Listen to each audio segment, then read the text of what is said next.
Bien, doctor, ¿qué hora es allá en Caracas? Aquí son ahora 1:15 para las 9 de la mañana. Muy bien.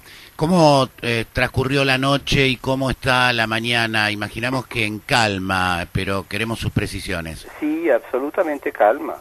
El transporte funciona, el transporte público funcionando. Sí hay un menor volumen de tráfico en las calles, pero nada distinto de lo que uno podría llamar un día cotidiano. ¿El pueblo venezolano esperaba este desenlace? La enfermedad de Chávez era muy aguda, todos sabían de la existencia de un cáncer en una zona delicada. ¿Existía la conciencia de que este hombre podía fallecer en corto tiempo?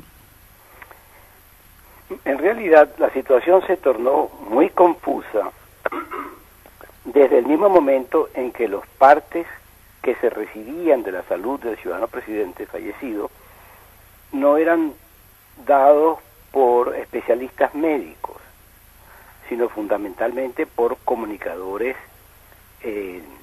públicos, del sector público. Sí. Lo cual, por supuesto, uno lo ve con reserva, en el sentido de que si hay repreguntas va a ser muy difícil para el que no es especialista en el área poder hacerlo. Y eso creo que contribuyó en mucho a la reserva que había en torno a esos partes.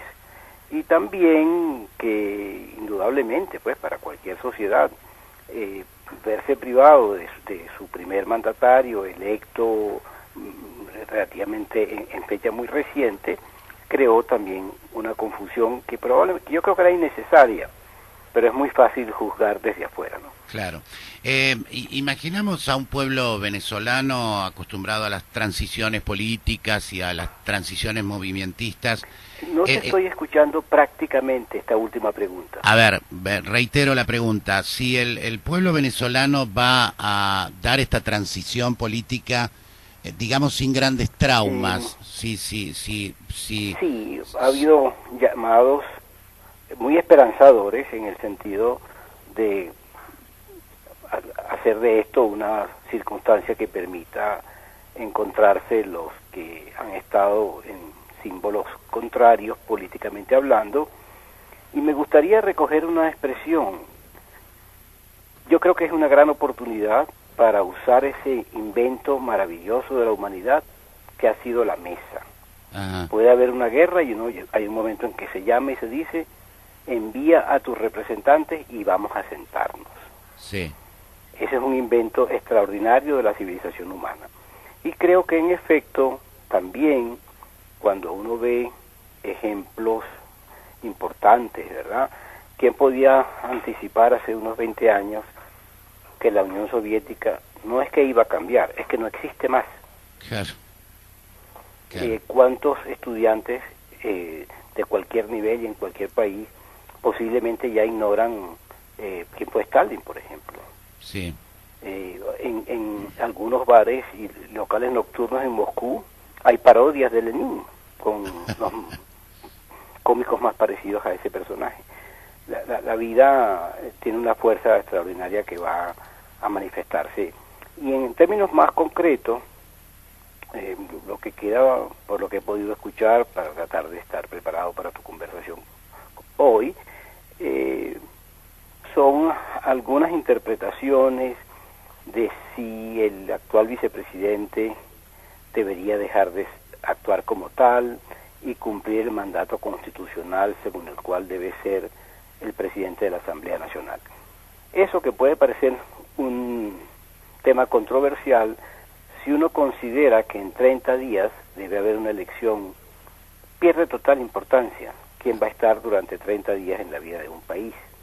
De manera que me gustaría pensar, como te adelanté ayer, que una sociedad que ha pasado pues por unos 50 años largos de vida democrática pacífica debe haber encontrado una fórmula para resolver sus diferencias, que son normales. Nosotros como seres humanos no somos ángeles y arcángeles, ¿verdad?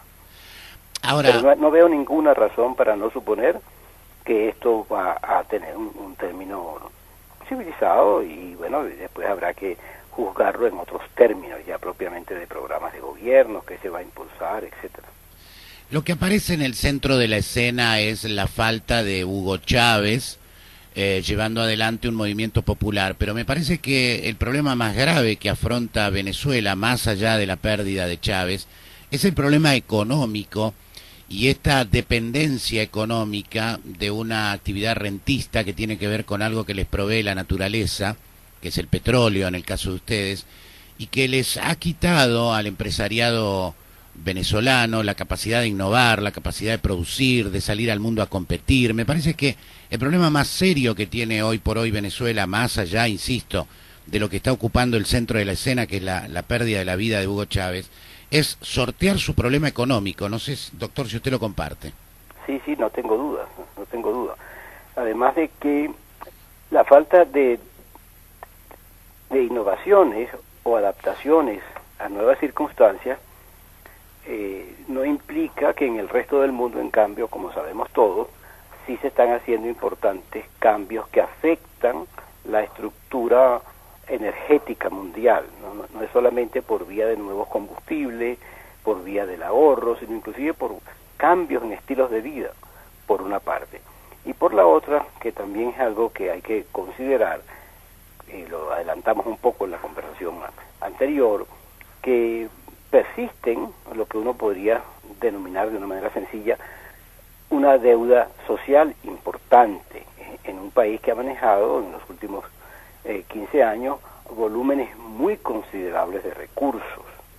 Y esa es y sigue lamentablemente siendo ahora más dependiente aún de una variable que no se controla siempre internamente, como son los precios del petróleo. Yo no tengo duda de que seguiremos con precios muy altos, porque el crecimiento de las economías del mundo y los cambios inclusive en modos de vida son incesantes en sus necesidades energéticas, pero igualmente hay que saberlas aprovechar a lo interno.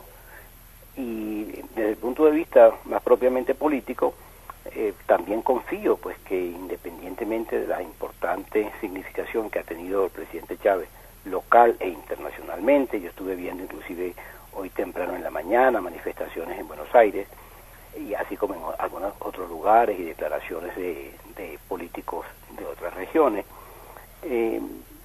continúa vigente la necesidad de buscar acuerdos que permitan avanzar, porque trivializar estas demandas sociales por conveniencias políticas nos vuelve a dejar con la misma deuda social. Y de verdad sí quisiera pensar que va a haber una ocasión para diseñar de una manera conjunta una estrategia para avanzar económicamente, que desde mi punto de vista es la mayor urgencia. Mi compañero Luis Toro, periodista, quiere formularle una pregunta, doctor Hernández. Buen día, doctor Hernández, ¿cómo está usted? Igualmente les deseo a ustedes que tengan un feliz día y muchísimas gracias por la gente. ¿Me permite hacerle una pregunta, doctor Hernández? Con mucho gusto. 14 años democráticos con un líder popular, con elecciones muy favorables. ¿Está mejor hoy Venezuela que hace 14 años atrás? Habría que ir indicador por indicador. Por ejemplo, en programas de salud que han sido muy cuestionados en su eficacia, yo diría que sí, en salud al alcance de las mayorías, independientemente de que los parámetros de medición no den resultados óptimos, pero es un gesto y fue un gesto importante. En términos de empleo, por ejemplo, las cifras oficiales incorporan como población empleada a quienes dependen en alguna medida de programas de asistencia social, que realmente uno no sabe tampoco cuán estables pueden ser. En términos de educación, igualmente, no basta decir que la matrícula ha aumentado. Una medida más importante es la prosecución escolar. Si yo logro que para el mes de septiembre, cuando en Venezuela comienzan las clases, la matrícula sea alta, pero para enero no los he retenido, es muy poco el progreso. En términos económicos, como traté de señalar antes, la dependencia de una monoproducción se ha hecho bastante más seria. Pero socialmente yo creo que el balance, sin duda alguna, es positivo, en el sentido, como prefieren los comunicadores hoy hablar, de visibilizar diferencias inexcusables. Doctor, la última pregunta. En el movimiento chavista es fundamental el apoyo que han brindado las Fuerzas Armadas, es una pata muy sólida del movimiento chavista. Por otro lado, el liderazgo carismático de Chávez y por otro lado, un movimiento social y popular que lo respaldaba. ¿Usted cree que este apoyo de las Fuerzas Armadas va a seguir en pos de una visión patriótica de Venezuela o que ahí hay conflictos internos y pueden distorsionar la transición? Yo quisiera pensar que las salidas fuera de la norma constitucional sean algo del pasado. Me gustaría pensar que realmente apreciemos la labor de custodia de las Fuerzas Armadas, pero de ninguna manera convertirlos en árbitros de la vida nacional. Ni es su papel, ni están calificados para hacerlo.